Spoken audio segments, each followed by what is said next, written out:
இது ஃபஸ்ட்டு வந்து இப்போ அமீன் சாருக்கு வந்து நம்ம விஜய் சார் தாங்க, விடுதலை சார் விஜய் சாருக்கு கதை சொல்ல வந்தாங்க. சொல்லி முடித்தோடனே நம்ம முனிஸ்கான் வின்னிங்ஸு இப்படி பென்னி குக்கு இப்படி சாமானியான ஒரு கேரக்டர் பண்ணிக்கிட்டு இருக்கோம். போலீஸ் கேரக்டர்னா கூட பண்ணிடலாம். ஒரு புக் ரீடர் அப்படின்னாங்க, அதுலேயும் நீங்கள் எழுதி புக்கு அப்படின்னாங்க. ஐயோ இது ஏன் அப்படின்னா நம்ம அந்த லைன்லேயே கிடையாது. அப்போ அமீன் சார் வந்திருந்தார், அவங்க கேரக்டர் இப்படி தான் இருக்கும் அப்படின்னு சொன்னார். அமீன் சார்கிட்ட நான் சொன்ன ஒரே விஷயம் தான் என்ன அப்படின்னா, இது புக்கு அப்படின்னா உண்மையிலேயே ரீடர் ஜெயகாந்தன் சார் இவங்களெல்லாம் ஏதாவது நான் சொல்ல அது கேள்விப்பட்ட மாதிரி இருக்கும். அப்படியெல்லாம் இருக்கவே இருக்காங்க, அதுக்கு நான் கேரண்டி தரேன், நீங்கள் நம்பி பண்ணுங்க சார் அப்படின்னாரு. அதுலேருந்து தான் இது தொடங்கப்பட்டது. அதே மாதிரி பாடி லாங்குவேஜ் முதற்கொண்டு எல்லாமே என்ன சொன்னார்னா, ஒரு மீட்டரில் இருக்கணும் அப்படின்ட்டு என்ன சொன்னார். அப்போ நான் சார்கிட்ட சொல்லிட்டு போன ஒரே விஷயம் அதுதான், சார் நான் இந்த படத்தை பொறுத்தளவு நான் உங்கள்கிட்ட ஒப்படைச்சிட்றேன், நீங்கள் என்ன சொன்னாலும் நீங்கள் என்ன சொல்கிறீங்களோ நான் அதை மட்டும் தான் நான் செய்வேன், நான் மற்றபடி தேவையில்லாமல் இந்த முனிஸ்காந்தோ எந்த இதோ பாடி லாங்குவேஜோ வராது அப்படின்னேன். அந்த அளவு நான் பண்ணி கொடுத்துருக்கேன்னு நினைக்கிறேன். அதுக்காக அமீன் சாருக்கு பெரிய நன்றி. அது போக இது கேரளா டீம் எல்லாருமே, கேமராமேன் முதற்கொண்டு எல்லாருமே, உதவி இயக்குநர்கள் முதற்கொண்டு கேரளா டீம் தான். என்னடா அது ஒரு இதாக இருந்துச்சு. ஆனால் போய் வேலை பார்க்கும்போது தான் தெரிஞ்சிச்சு அவ்வளோ ஜாலியாக, அவ்வளோ ரொம்ப சந்தோஷமாக இருந்துச்சு.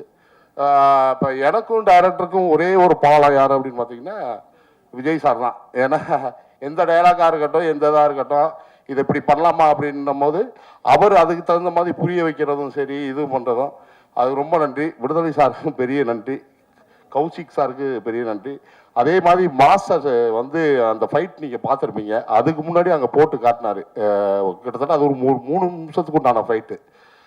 அதில் பார்க்கும்போதே நினச்சேன் சுபாஷ் சாரோட ஹார்ட் ஒர்க்கு கிட்டத்தட்ட ஹீரோவுக்கு ஒருத்தான அப்படின்ற மாதிரி அந்த ஒரு ஃபைட்டு போதும் அதை நல்லா நிரூபிச்சிருப்பார். ஹீரோயினி மேம் அவங்களுக்கு எனக்கு பெரிய காம்பினேஷன் இல்லை, இருந்தாலும் நான் இந்த டப்பிங்கில் பார்க்கும்போது ரொம்ப நல்லா பண்ணியிருந்தாங்க. அது போக மியூசிக் டைரக்டர் சேதனன்னு நானும் கிட்டத்தட்ட ஒரு 5-6 படம் ஒர்க் பண்ணியிருக்கோம், அவருக்கும் பெரிய நன்றி. அது மாதிரி அப்துல்லா கேரக்டர் நான் பார்க்கும்போது எனக்கு அந்த போராமையாக இருந்துச்சு, அந்த கேரக்டர் பிடிக்கும் பண்ணிக்கலாம். ஏன்னா அது ரொம்ப யதார்த்தமாக நீங்கள் பார்க்கும்போதே தெரிஞ்சிருக்கும், ரொம்ப நல்லா ஜாலியாக இருந்திருக்கும். அவரும் சூப்பராக பண்ணியிருந்தார். அது போக சார் அவினாஷ் சார், அவருக்கு பெரிய நன்றி. மியூசிக் டைரக்டர் சார் பெரிய நன்றி. சார் ரைட்டர் அர்ஜுன் பெரிய நன்றி. எல்லாத்துக்கும் நன்றி சொல்லிட்டேன்னு நினைக்கிறேன். இந்த இந்த சீரியஸை பொறுத்தளவும் நீங்கள் நல்லா பார்த்தீங்க அப்படின்னீங்கன்னா, புக்கு படிக்கிற பழக்கம் இந்த இதை நடித்த பிறகு தான் எனக்கு சரி புக்காவது படிக்கணும். ஏன்னா நான் இதுவரை புக் ரீடிங்லாம் நமக்கு பெருசாக வந்ததே கிடையாது.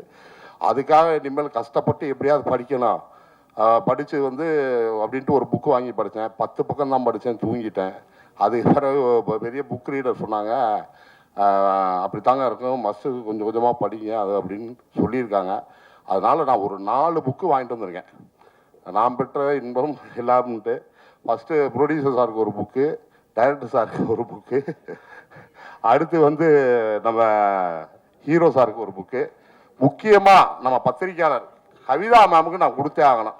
ஏன்னா எல்லா இன்ட்ரோடக்ஷனும் வரணும். இந்த புக்கை படித்து இன்னமும் நல்லா அவங்க ஒவ்வொரு ஆர்டிஸ்ட்டை கூப்பிடும்போது இன்னும் நல்லா கவிதை நடையோட, தமிழ் கவிதை நடையோட கூப்பிடுன்ட்டு அந்த புக்கை உங்கள் சார்பாக நான் அந்த இதை கொடுக்குறேன், 4 பேர்த்துக்கு கொடுக்குறேன், வாங்கிக்கிறேன்.